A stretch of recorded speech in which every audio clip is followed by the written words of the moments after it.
નમસ્કાર વિદ્યાર્થી મિત્રો, કેમ છો? મજામાં ને? આજે આપણે ધોરણ 9 વિષય હિન્દી પાઠ નંબર 2 ન્યાય મંત્રી એ પાઠની સમજૂતી મેળવવા માટે મળ્યા છીએ. તો ન્યાય મંત્રીના જે લેખક છે શ્રી સુદર્શન, જેમનો જન્મ 1896, मृत्यु 1968 में। सुदर्शन जी का मूल वास्तविक नाम बद्रीनाथ शर्मा था। आपका जन्म 1896 पंजाब राज्य के सियालकोट नामक स्थान में हुआ था। बचपन से ही आपने कहानियाँ लिखना प्रारंभ किया था। पुष्पलता, सुप्रभात, परिवर्तन, पनघट, नगीना आदि आपके सुप्रसिद्ध कहानी संग्रह है। आपका एकमात्र उपन्यास है भागवंती। इस कहानी में सम्राट अशोक सर्वश्रेष्ठ न्याय मंत्री की खोज में था। शिशुपाल से मुलाकात होने पर उसकी योग्यता देखकर उसे न्याय मंत्री बनाया। न्याय न राजा देखता है न रंग। न्याय तंत्र पर विश्वास दिलाने के लिए यहाँ प्रयास किया है। नई पीढ़ी के लिए इस प्रेरक कहानी द्वारा न्याय तंत्र की जिम्मेदारी का भी महत्व समझाया गया है। तो विद्यार्थी मित्रों, अहींया आपने एक एवो प्रसंग बताव्यो हशे जेना द्वारा आपणे न्याय ने समझी अने न्याय पण लोकोने आपता शीखीए। तो चालो आपणे पाठनी समझूती मेळवीए। संध्या का समय था, चारों ओर अंधेरा फैल चुका था। ऐसे में किसी ने बाहर से घर का दरवाजा खटखटाया। सांजनो समय हतो, चारे बाजू अंधारू फैलाई गयुं हतुं। एवामां कोઈએ घरनो दरवाजो खटखटाव्यो। कौन है? ब्राह्मण शिशुपाल ने थोड़ा सा दरवाजा खोलते हुए पूछा। ब्राह्मण शिशुपाल छे एणे थोड़ोक ज दरवाजो खोलता खोलता पूछ्યું, कौन छो? एक परदेसी बहार से आवाज आई। सामेना पक्षेथी एक अवाज आव्यो कि एक परदेसी एटले अजाण्यो युवक, क्या मुझे रात काटने के लिए स्थान मिलेगा? शू मने अहींया राते रहेवा माटेनुं स्थान मळशे? जैसे ही शिशुपाल ने पूरा दरवाजा खोला, उनके सामने एक नव युवक खड़ा था। जेवो ज शिशुपाले दरवाजो खोल्यो अने एनी सामे ज एक नव युवक एटले युवकनो देखाणो। उन्होंने मुस्कुराकर कहा, यह मेरा सौभाग्य है। अतिथि के चरणों से यह घर पवित्र हो जाएगा। आइए पधारिए। एणे हसीने कीधुं कि आ मारुं सौभाग्य छे कि अतिथि एटले के मेहमान मारा घरे आवे अने एना चरणोथी एटले के एना आवकाराथी मारुं घर पवित्र थई जाए। आवो पधारो। अतिथि को लेकर शिशुपाल घर में गए और उनका आदर सत्कार किया। मेहमान ने लई अने ते अंदर गया अने एमनुं खूब सम्मान कर्युं। फिर दोनों उस समय की देश की अवस्था पर बातें करने लगे। पछी ए बंने लोको देशनी व्यवस्थानी एटले देशनी दशानी बात करवा लाग्या। शिशुपाल ने कहा, आजकल बड़ा अन्याय हो रहा है। शिशुपाले बात करी कि अत्यारे खूब अन्याय थई रह्यो छे, परंतु परदेशी इस बात से सहमत न था। परंतु जे सामे वालो युवक हतो ए आ वातथी सहमत एटले बात साथे सहमत न हतो। वह बोला, दोष निकालना तो सुगम है, परंतु कुछ करके दिखाना कठिन है। कोईनी वातमां वाक काढवो खूब सहेलो छे, परंतु कंईक करी बतावવું ए खूब कठिन एटले के खूब मुश्किल छे। शिशुपाल बोले, अवसर मिले तो दिखा दूंगा कि न्याय किसे कहते हैं। शिशुपाले बात करी कि जो मने एवो समय मळशे तो हूँ बतावी दईश कि न्याय शुं छे। तो आप अवसर चाहते हैं तो शू तमे आ समय मांगो छो? हाँ, अवसर चाहता हूँ। हाँ, हूँ आ समयनी राह जोऊं छुं। फिर कोई अन्याय नहीं होगा? शू पछी कोई अन्याय नहीं थाय? बिल्कुल नहीं, जराय नहीं। कोई अपराधी दंड से न बचेगा। कोई पण अपराधी हशे ए दंडथी एटले सजाथी नहीं बचे। नहीं, ए शुं के ना। परदेसी ने मुस्कुराए कर कहा, यह बहुत कठिन काम है। परदेसी હતો સામેની વ્યક્તિ, એણે શું કીધું? આ ખૂબ મુશ્કેલ કામ છે। બ્રાહ્મણ કે લીએ કુછ ભી કઠિન નહીં હૈ, એટલે પોતાની જાતનું કહે છે કે બ્રાહ્મણ માટે કાંઈ પણ અશક્ય એટલે કે મુશ્કેલ કામ નથી। મેં ન્યાય કા ડંકા બજા કર દિખાઉંગા, એટલે શું કહે છે? હું ન્યાયનો એકવાર ડંકો એટલે ચારે બાજુ ન્યાયની વાત કરીને રહીશ। परदेसी धीरे से मुस्कुराए पर कुछ न बोले, फिर कुछ देर बाद वे सो गए। परदेसी એટલે જે અજાણ્યો યુવક છે એ કાંઈ બોલ્યો નહીં અને શાંતિથી થોડી વાર પછી સૂઈ ગયો। सुबह उठकर परदेसी ने शिशुपाल को धन्यवाद देकर उनसे विदा ली। सवारे उठीने परदेसी છે એ शिशुपालને आभार मानी અને ત્યાંથી વિદાય લે છે। कुछ दिनों बाद शिशुपाल के घर कुछ सिपाही आए और उन्हें दरबार में चलने के लिए कहा।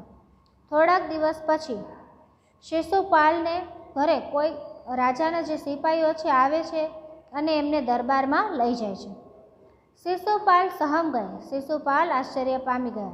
वे समझ नहीं सके कि सम्राट ने उन्हें क्यों बुलाया है। ये समझी न सक्यो कि एमने सम्राट એટલે अशोक सम्राट एमणे એને શું કામ બોલાવ્યો। कहीं उस परदेसी ने तो सम्राट से झूठी सच्ची शिकायत नहीं कर दी। શું કંઈક ઓલો પરદેશી આવ્યો હતો અને એણે કંઈક આ રાજાને કંઈ સાચી ખોટી વાત નહીં કરી દીધી હોય। दरबार में पहुंचकर शिशुपाल का कलेजा धड़कने लगा और जब उन्होंने देखा कि परदेसी ही सम्राट अशोक है। दरबार में એટલે ત્યાં જતા જતા શિશુપાલનું કાળજું ખૂબ જોરથી ધડકવા લાગ્યું, કારણ કે એમને ડર હતો અને એમને સામે જોયું તો ત્યાં પરદેશી વ્યક્તિ હતો, એ सम्राट अशोक હતો। सम्राट बोले, ब्राह्मण देवता, मैं आपको न्याय का अवसर देना चाहता हूँ, आप तैयार है? सम्राट राजा बोल्या કે બ્રાહ્મણ દેવતા, બ્રાહ્મણ છે એ જ્ઞાતિ એવી છે કે જેને ભગવાનનું સ્વરૂપ માનવામાં આવે છે। એટલે सम्राट अशोक बोले છે, ब्राह्मण देवता, मैं आपको न्याय का अवसर देना चाहता हूँ, आप तैयार है? ब्राह्मण देवता, हूँ तमने न्यायनो एक मौको आपवा मांगू छूँ, શું તમે तैयार છો? पहले तो शिशुपाल घबराए, फिर बोले, यदि सम्राट की यही इच्छा है तो मैं तैयार हूँ। पहला शिशुपाल घबराई गया, પછી બોલ્યા, જો આ ઈચ્છા છે તમારી તો હું તૈયાર છું। बहुत ठीक, कल से आप न्याय मंत्री हुए। खूब सरस, પણ કાલથી તમે આના न्याय मंत्री बने। सम्राट ने कहा और अपने हाथ से अंगूठी उतार कर शिशुपाल को पहना दी। यह सम्राट अशोक की राजमुद्रा थी। એમણે પોતાની વીંટી કાઢી અને શિશુપાલને પહેરાવી અને આ સમ્રાટની राजमुद्रा हती। यह शिशुपाल न्याय मंत्री थे।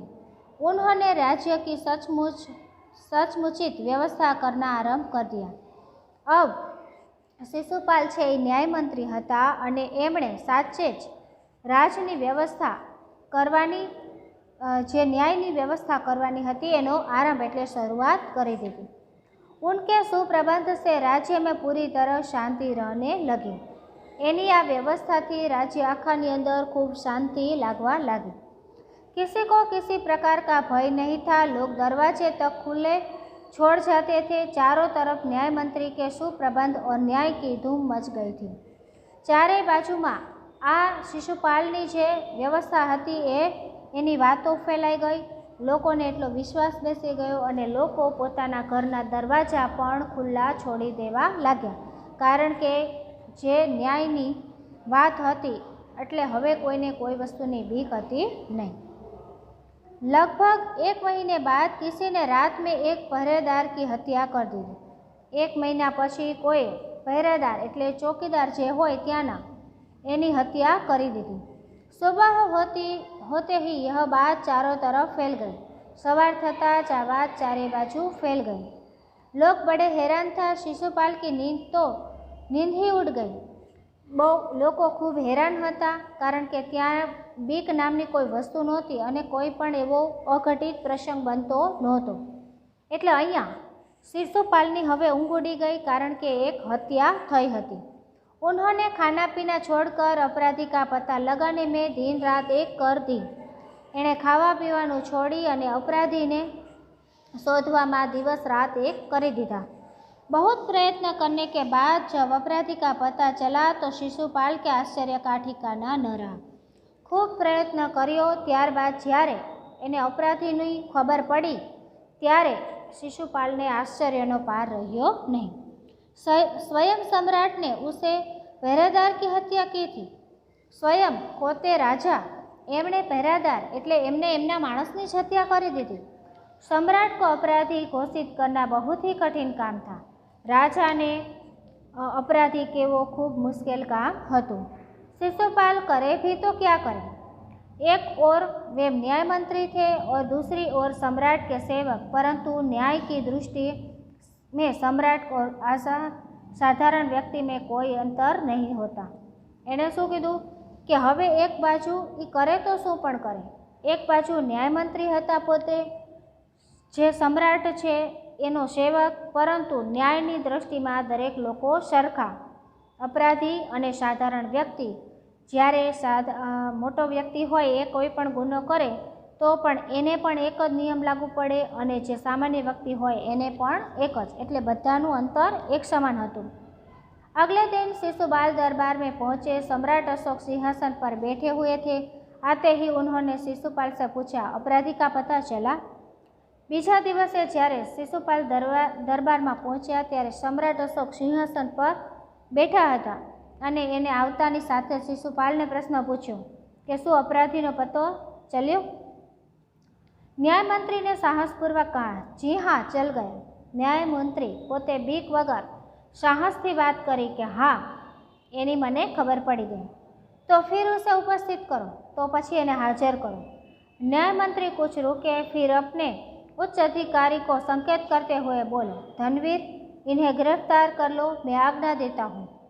न्यायमंत्री થોડીક વિચારમાં પડી ગયા। પછી એને એમના કરતાં પણ ઉચ્ચ અધિકારી છે એમને સંકેત એટલે ઈશારો કર્યો અને કીધું, ધનવીર આમને गिरफ्तार એટલે રાજા સામે આંગળી કરી અને એમણે કીધું કે આમને કેદ કરી લો, હું આજ્ઞા આપું છું। સંકેત सम्राट की ओर था। સંકેત सम्राट बाजू હતો। दरबार में निस्तब्धता छा गई। दरबारनी अंदर चारे बाजू शांति छवाई गई અને अंदरथी धबकार। सम्राट का चेहरा क्रोध से लाल हो गया। सम्राट अशोक सम्राट छे एमनो चेहरो पण लाल थई गयो। वे सिंहासन से खड़े हो गए और बोले, इतना साहस? ए सिंहासन छोड़ी त्यां ऊभा थई गया અને એમણે ગુસ્સા થઈને કીધું, तारी आटली हिम्मत? न्यायमंत्री ने ऐसा भाव प्रकट किया कि जैसे कुछ सुना ही न हो। न्यायमंत्रीए एवो भाव व्यक्त कर्यो जाने एमणे कंई सांभळ्युं नथी। उन्होंने अपने शब्द को फिर दोहराया, धनवीर देखते क्या हो, अपराधी को गिरफ्तार करो। एमणे पाछा ए शब्द फरीवार बोल्या कि शुं जोवो छो, अपराधी ने कैद करो। दूसरे ही क्षण सम्राट के हाथों में हथकड़ी पड़ गई। बीजी क्षण में सम्राटना हाथ में हथकड़ी लागी गई। न्यायमंत्री ने कहा, अशोक तुम पर पहरेदार की हत्या का आरोप लगाया गया है। न्यायमंत्रीए हवे शू कीधुं, राजाजी के आ ते मोटो बीजो कोई शब्द नहीं वापर्यो, पण सम्राटने एमणे तुकारेथी बोलाव्यो अने शू कीधुं कि अशोक तुम पर पहरेदार की हत्या का आरोप लगाया जाता है। हवे तारा ऊपर हत्यानो आरोप लागी गयो छे, तुम इसका क्या उत्तर देते हो? एमणे शू कीधुं कि हवे तू आनो शुं जवाब आपे छे? सम्राट होठ काट कर रह गए। सम्राट पोताना दांतों वडे होठ ने चावता रही गई। न्यायमंत्री ने फिर पूछा, तो तुम अपराध स्वीकार करते हो? न्यायमंत्रीए पाछू पूछ्યું, શું तो तू अपराध ने स्वीकार करीश? हाँ, मैंने उसे मारा अवश्य है, पर उद्दंड था। एने शू कीधुं, हाँ मैंने जरूर मार्यो तो, पण ए सजाने रूप हतो। सम्राट का उत्तर था। ए सजाने रूप हतो, आवो सम्राटनो उत्तर हतो। वह उद्दंड था या नहीं? तुमने एक राज कर्मचारी की हत्या की है। ए सजाने पात्र हतो के नहीं ए पछीनी वात छे, पण ते एक राज कर्मचारी एटले राजना कर्मचारी माणसनी हत्या करी छे। तुम अपराधी हो, तुम्हें मृत्युदंड दिया जाता है। तू अपराधी छो अने तने मृत्युनी सजा आपवामां आवे छे। न्यायमंत्रीने निर्णय दिया। न्यायमंत्रीए निर्णय आपी दीधो। सभी में सन्नाटा छा गया। સભી દરેક લોકોની અંદર શાંતિ પરંતુ મનમાં પણ ઉદ્વેગ હતો। ન્યાયમંત્રી કા નિર્ણય સુન સમ્રાટને સિર ઝુકા लिया। ન્યાયમંત્રીનો નિર્ણય સાંભળી અને સમ્રાટે પોતાનું માથું ઝુકાવી દીધું। वे तो स्वयं शिशुपाल की परीक्षा में सफल हो गए थे। ये सम्राट अशोकनी परीक्षाમાં ખૂબ સફળ એટલે કે પાસ થઈ ગયા હતા। सम्राट का हृदय ऐसे व्यक्ति को पाकर गदगद हो रहा था। सम्राटे आवा व्यक्तिनी સાથે મેળવી એ જાણી એને ખૂબ ગદગદિત એટલે ખૂબ એને આશ્ચર્ય લાગ્યું। એની સાથે એવા શબ્દમાં કહેવામાં આવ્યું છે કે ગદગદિત થઈ ગયો એટલે એક એવો વિશ્વાસપાત્ર એને વ્યક્તિ મળી ગયો। तभी न्याय मंत्री का संकेत पाकर एक कर्मचारी सम्राट अशोक की सोने की मूर्ति लेकर उपस्थित हो गए। त्यारे न्यायमंत्रीनो संकेत जाणीने न्यायमंत्री तरफनो संकेत मेळवीने एक कर्मचारी बीजो सम्राट अशोकनी सोनानी मूर्ति लई अने त्यां आवी गयो। न्यायमंत्री ने खड़े होकर कहा, सज्जनों, यह सच है कि मैं न्यायतंत्री हो और यह भी सच है कि अपराधी को दंड मिलना चाहिए, परंतु अपराधी और कोई नहीं स्वयं सम्राट है। आ सांभળી અને ન્યાયમંત્રીએ કીધું કે આ સાચી વાત છે કે અપરાધીઓને સજા મળવી જ જોઈએ અને એટલા માટે જ એ અપરાધી બીજું કોઈ નથી પરંતુ स्वयं अशोक सम्राट છે। शास्त्रों में राजा को ईश्वर का रूप माना गया है, इसलिए उसे ईश्वर ही दंड दे सकता है। શાસ્ત્રની અંદર એટલે કે પુસ્તકની અંદર વાત લખેલી છે કે રાજા તો સ્વયં ભગવાનની બીજું સ્વરૂપ હોય છે એટલા માટે એને સજા હવે ભગવાન આપશે। एत एवं मैं आज्ञा देता हूँ कि सम्राट को चेतावनी देकर छोड़ दिया जाए और उनके स्थान पर इसे सोने की मूर्ति को फांसी पर लटकाया दिया जाए जिससे लोगों को शिक्षा मिले। એટલા માટે હું ન્યાયતંત્રી છું એટલા માટે મેં વિચાર્યું કે સોનાની મૂર્તિ એટલે કે અશોક સમ્રાટની જ મૂર્તિ બનાવી અને એને ફાંસી પર લટકાવવામાં આવે અને અશોક સમ્રાટને ખૂબ કડક રીતે સજા ચેતવણી આપે જેના દ્વારા એને અને લોકોને શિક્ષા મળે। ન્યાયતંત્રી का यह न्याय सुनकर लोग जय जयकार कर उठे।